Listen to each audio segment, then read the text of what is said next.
మొన్నటిదాకా ఆ ఇద్దరు భాయ్ భాయ్ అంటూ కలిసి తిరిగారు. ఇప్పుడు లెక్క మారిపోయింది. కండువా చేంజ్ అయ్యాక మాటల తూటాలు పేలుతున్నాయి. రేవంత్ పై కేటీఆర్ వ్యాఖ్యలకి తనదైన స్టైల్లో కౌంటర్ ఇచ్చారు.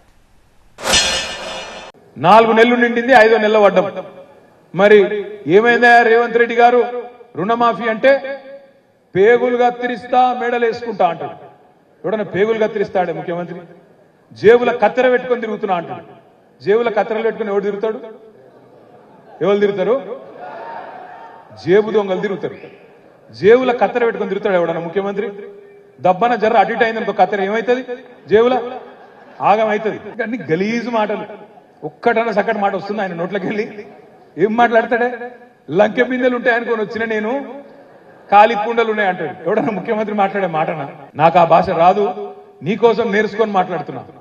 రేవంత్ రెడ్డి గారు మొగోనివైతే ఇచ్చిన మాట ప్రకారం 2 లక్షల రుణం మాఫీ చేసి ఓటు అడుగు. కేసీఆర్ మొత్తం ఖజానా ఖాళీ చేసిపోయిందని చెప్పి తప్పించుకుంటా అని చెప్పి రేవంత్ రెడ్డి గారు అన్ని పథకాలకు మంగళం పాడతాడు. దయచేసి యాద పెట్టుకోండి. ఇది 10 మందికి చెప్పండి. బంగారం పోతుంది, ఫ్రీ బస్సు పోతుంది, అన్ని పోతాయి. పాపము కేటీఆర్ గారికి కొంచెము డిస్టర్బ్ అయిపోయాడు పాపం. ఆయన ఏమంటుండు? ప్రతిరోజు రేవంత్ రెడ్డి గారు ఫస్ట్ వ్యక్తి బీజేపీలో కలుస్తుడు అంటుండు. కొంచెమన్నా బుద్ధి ఉండా, లేకుంటే నాలెడ్జ్ ఉండి మాట్లాడుతుండ్రా, లేకపోతే టోటల్గా మైండ్ అప్సెట్ అయి మాట్లాడుతుండ? నాకు అర్థమవుతలేదు.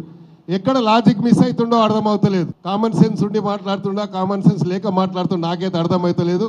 కాకపోతే ఏంటంటే ఆయనకు ప్రభుత్వం పోయిన దానికంటే రేవంత్ రెడ్డి ముఖ్యమంత్రి అయిందే పెద్ద బాధ ఉన్నట్టుంది ఆయనకు. ఎందుకంటే రేవంత్ రెడ్డి అట్లా కాదు కదా. మొన్ననే చెప్పాడు, అన్నీ ఇప్పి పని చేస్తాం ఈ పని అన్నాడు. ఎందుకన్నాడు? చేసిన తప్పులు అలాంటివి కాబట్టి. దే షుడ్ రియలైజ్ సమయం వచ్చినప్పుడు ప్రక్షాళన చేసుకుంటే రియలైజ్ అయితే తప్పకుండా మళ్ళీ ఎప్పుడో ఒకరోజు అవకాశం వస్తుంది. ఇప్పుడు కాకుండా ఒక 10 సంవత్సరాలు. రేవంత్ రెడ్డి గారు మాత్రం 10 సంవత్సరాల వరకు మాత్రం కాంగ్రెస్ జెండాని ఆల్రెడీ గట్టిగా పాతి పెట్టాడు. అది ఎవడు కూడా పీకలేడు, ఎవరితో సాధ్యం కూడా కాదు.